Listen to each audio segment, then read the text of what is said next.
예, 여러분 안녕하십니까? 예, 샘킴 프리칭 미션입니다. 12월이 이제 한 달도 안 남았네요. 한 달, 안 남은 시간, 짧은 시간이지만 마무리 잘 하셔서 2025년 잘 끝내시고 또 벅찬 새해를 맞으시기를 바랍니다. 오늘은 창세기 40장으로 건너뛰려고 합니다. 요셉이 이제 그 보디발 아내의 거짓 고소 때문에 애굽의 감옥으로 갔죠. 거기서 이제 겪은 일 가운데 대표적인 거 그것을 여러분들께 소개하려고 합니다. 자, 본문은 창세기 40장 23절 한 절만 읽도록 하겠습니다. 제가 본문을 읽을게요. 술 맡은 관원장이 요셉을 기억하지 못하고 그를 잊었더라. 글쎄요, 여러분들 뭐 제목은 뭐 어떻게 하든지 큰 상관이 없다고 보여집니다. 제목은 큰 상관이 없고요. 요셉 이야기 4 뭐 이렇게 하시면 되지 않겠나 그런 생각이 드네요. 그래서 뭐 그렇게 여러분들이 생각하시고 본문을 이해하시고 또 저랑 함께 이야기를 나누시면 될 것 같습니다.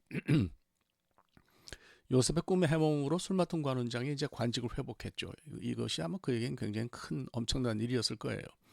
그런데 이제 인생살이가 참 오묘해요. 그런 좋은 일이 있었으면은 응당 그 관원장이 요셉이 자기에게 베풀었던 호의를 기억을 하고 도움을 주고 감옥에서 나갈 수 있도록 했어야 그게 이제 인지상정인데 술 맡은 관원장이 요셉에 관한 일을 기억하지 못했을 뿐 아니라 제가 볼 때는 무시하고 잊었습니다.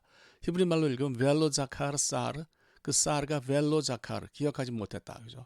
한마슈킴 에트 요셉 바이 슈카헤후, 사르 한마슈킴 그러면 이제 술 맡은 관원장을 얘기하는 거예요.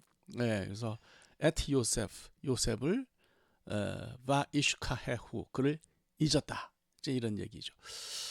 저는 이거 이제 보면서 좀 약간 이제 마음이 안 좋고 기분이 안 좋았던 이유는 앞에 이제 기억하지 못했다. 벨로 자카르까지는 그래요. 뭐 그것도 마음에 안 들지만 하여튼 그거는 뭐 그런데 마치 확인 사살하듯이 마지막에 무시했다. 그죠? 바 이슈카헤후. 이게 이제 그 무시했다는 뜻도 되고 잊어버렸다 그런 뜻도 되는데 이런 단어를 하나 더 넣어서 벨로 자카르 뒤에 기억하지 못했다 뒤에 잊었다, 무시했다 이런 걸로 문장을 마무리하는 것이 마음이 별로 좋지를 않습니다. 술 맡은 관원장이면 기억력이 안 좋아서 그랬다. 뭐 그렇게는 볼 수 없고요. 아예 요셉의 존재를 무시하고 잊은 걸로 저는 이게 보입니다. 문장을 읽으면 그렇게 읽혀져요. 그래서 이런 그 술 맡은 관원장의 행동이 제가 볼 때는 그냥 어쩌다 그렇게 된 게 아니고 대단히 의도적이라는 생각이 들고요. 그 기억 상실의 이유가 있음직하다 그런 생각이 듭니다. 그의 기억 상실의 이유는 뭘까요? 그냥 뭐 편안하게 낙천적으로 우선 좀 긍정적으로 그를 이해하려고 하는 내재적인 관점으로 생각을 해볼까요? 잘 나가는 사람들은 다 뭐 그냥 편하게 생각하다 보면 뭐 잊을 수도 있는 거죠. 그렇다고 생각하면 그만인 거죠. 딱히 뭐 어떤 이유 없이 배부르게 살다 보니까 그냥 잊은 것이다. 뭐 편하게 풍족하게 사는 사람들은 타인의 고통에 대해서 깊이 느끼기가 좀 힘든가요? 굶어 보지 않은 사람이 굶주린 사람의 심정을 이해할 수 있나요? 이해하기가 좀 어렵나요? 근데 이제 저는 뭐 그럴 수도 있는데 일반화의 오류가 좀 위험하다는 생각이 들어요. 구김없이 자라가지고 사는 사람들이 다 그러냐? 주변에 이제 그런 친구들이 있는데 살다 보면 안 그런 사람들도 많아요. 풍족하게 자란 사람들도 또 나름대로 따뜻한 마음을 가지고 있는 경우가 많습니다. 편견을 가지지 않고 타인을 대하는 편견 없이 타인을 대하는 모습도 자주 보여주거든요. 그러니까 이제 제가 볼 때 일반화의 오류는 좀 위험하고요. 무엇보다도 이제 술 맡은 관원장이 어떤 삶의 여로를 걸어서 거기까지 갔는지 뭐 모르잖아요. 그러니까 이제 뭐라고 말하기 힘들고요. 그가 배불러서 그랬다는 이야기는 글쎄 뭐 말은 할 수 있는데 그렇게 설득력이 크지는 않습니다. 또 한 가지 해석은 현실적인 이유로 그가 그랬다고 보면 어떻겠습니까? 제가 그 아주 굉장히 저같이 좀 단순하고 좀 모질이 같은 스타일 읽고서 굉장히 뭐랄까 아주 충격을 받았다 그럴까 뭐 현실의 눈을 떴다 그럴까 그런 책이 있어요. 권력을 운영하는 48가지 법칙이라는 책인데요. 여러분 한번 꼭 읽어보시기를 권합니다. 그 사람들과 관계를 맺을 때에 상대방한테 내가 과거에 너에게 이렇게 은혜를 베풀었으니까 그걸 지금 기억해서 내가 지금 어려우니까 나를 좀 도와달라. 이렇게 말하는 것은 별로 설득력이 없다는 거예요. 현재 시점에서 내가 그에게 뭔가 도움이 될 만한 위치에 있다면 상대방이 내가 이전에 베푼 은혜를 기억하고 나에게 호의를 베풀 수도 있지만 그렇지 않다면 과거에 받은 도움 같은 거는 그건 흘러간 강물 같은 거다. 그런 얘기예요. 뭐 상대방이 특별히 나쁜 사람이어서 그렇다는 게 아니라 그 사람이 원래 이제 그런 존재라고 하는 거죠. 예. 요셉이 감옥에서 꿈을 해석해 줄 때는 도움을 줄 수 있는 위치에 있었으니까 갑이라고 할 수 있죠. 그런데 이제는 그게 바뀌었어요. 술 맡은 관원장이 갑이고요. 실제로 요셉은 감옥에 갇힌 노예일 뿐입니다. 그러니까 뭐 요셉은 을에 불과했죠. 관원장이 그를 굳이 기억할 필요가 없었다. 현실적으로 도움을 주는 존재가 아니기 때문에 그러지 않았을까? 뭐 그렇게 생각해 볼 수도 있겠어요. 한편 이제 심리적으로 설명할 수 있는 가능성도 있어요.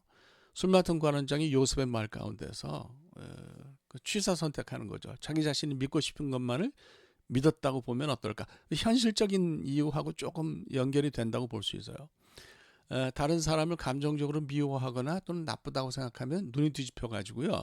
객관적인 사실을 무시하게 되고 자기 자신이 믿고 싶은 것만을 믿는 그런 경향을 보입니다.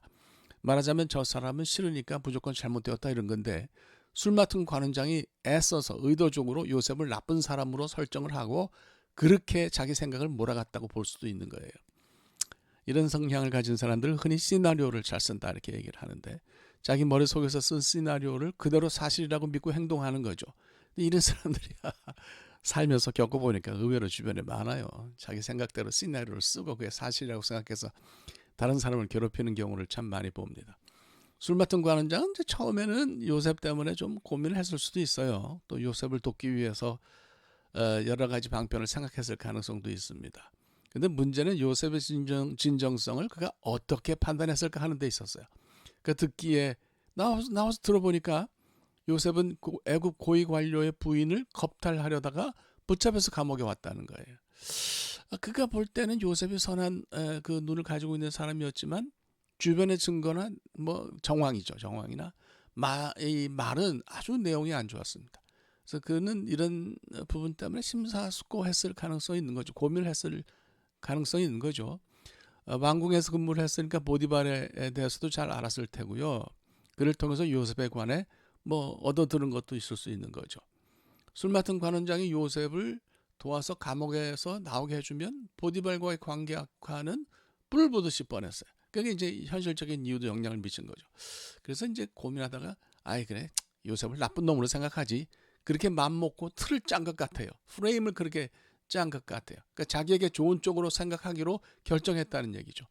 요셉은 나쁜 놈이고 정직하지도 않다. 이렇게 그가 믿으니까 그게 이제 그에게 사실이 됐다. 이렇게 볼 수도 있는 거죠. 뭐 이렇게 길을 정해놓고 요셉을 보면 요셉이 좋아 보일 수가 없는 거죠. 그러니까 자기 머릿속에 이렇게 믿기로 결정을 하고 길을 내고서 그리로 걸어가면서 자기 자신이 믿고 싶은 것을 심리적으로 믿었다고 보면 뭐 그가 요셉을 잊은 이유가 있는 거죠.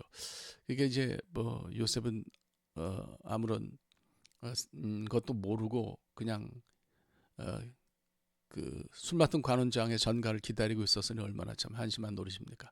자, 이거보다 이제 좀 해석적으로 얘기를 또 할 수도 있어요. 이제 그게 뭐냐면 요셉은 이제 그 해석적으로 보면 세 가지 고통스러운 일을 배경으로 해서 애굽의 총리가 됐습니다. 형들이 우선 처음에 배신했고요. 두 번째로 보디발 아내가 거짓으로 고소했고요. 세 번째는 술 맡은 관원장의 의도 가득한 배신이 그것들입니다. 셋은 신학적으로 보면 완전 숫자예요. 그러니까 요셉의 고통이 인간적으로는 견디기 힘든 아주 엄청나게 큰 고통이었다고 볼 수도 있고요. 또 완전 숫자니까 이제 고통은 이제 끝났다. 이제 완벽히 끝났다. 정리되었다라는 뜻으로 볼 수도 있겠어요. 여러분 그 무적행 아시죠? 요한계시록에 나오는 무적행. 무적행의 뜻이 바닥이 없는 굴이거든요. 이게 무서운 거예요. 계속 끝이 없이 바닥이 없이 떨어지기만 한다 그러면 이건 참 세상에 이것처럼 무서운 게 어디 있겠습니까? 그런데 바닥에 꽝 하고 부딪히면 뭐 거기 부딪혀서 아프기는 하겠지만 그때부터 올라갈 수 있는 반등이 기다리고 있다 이렇게 볼 수도 있어요. 잊혀진 사람으로서 감옥에서 쓰러져 가던 그런 요셉은 반등에 성공했습니다. 총리가 됐죠. 그러니까 이제 술 맡은 관원장의 배신은 커다란 어떤 해석적 틀에서 보면 요셉의 성공을 위한 하나의 장치였다고 볼 수 있어요. 그러니까 뭐 배경이다 이렇게 보셔도 될 것 같습니다. 자, 이제 뭐 결론 삼아 말씀을 드리면 정확하게는 뭐 술 맡은 관원장이 왜 요셉을 의도적으로 잊었는지 우리가 사실 알기가 어렵습니다. 다만 이제 추측을 해볼 수 있는 것뿐이죠. 근데 이제 그 이유와는 별개로 요셉에게 중요한 것은 하나님의 역사였습니다. 하나님은 철저하게 고통당하고 배신당한 요셉을 돌보셨잖아요. 어떤 사람은 그를 미워해서 팔아먹고, 다른 사람은 자기의 욕심을 채우려다가 고통을 주고, 또 어떤 사람은 의도적으로 그를 배신하고 잊었는데 하나님은 그를 잊지 않고 돌보셨습니다. 여러분, 삶의 반전은 하나님께 있죠. 삶의 과정에서 뭐 사람들이 나를 잊어버리고 무시한다 한들 무슨 상관이겠습니까? 하나님이 나를 기억하시고 나를 돌보시는 것을 여러분 잊지 마시기 바랍니다. 그것을 우리가 믿으면 우리도 현실의 고통에서 벗어나서 하나님이 계획하시는 삶의 반전을 꿈꿀 수가 있습니다. 이것을 믿으시기 바랍니다. 기도합시다. 하나님, 사람들이 우리를 잊고 또 우리가 철저히 무시당한다 하더라도 하나님이 우리를 잊지 않으시고 기억하시고 돌보신다는 것을 믿습니다. 하나님을 통해서 하나님이 이루시는 삶의 반전을 경험하는 그런 인생을 살게 하여 주시옵소서. 예수 그리스도의 이름으로 기도합니다. 아멘. 예, 여러분 대단히 감사합니다. 오늘 여기까지 하겠고요. 다음 주는 이제 그 41장 9절에 가서 그 술 맡은 관원장이 기억한 거, 드디어 요셉을 기억한 것에 대해서 함께 생각해 보도록 그렇게 하겠습니다. 오늘 여기까지 하죠. 네, 감사합니다. 고맙습니다. 다음 주에 뵙겠습니다.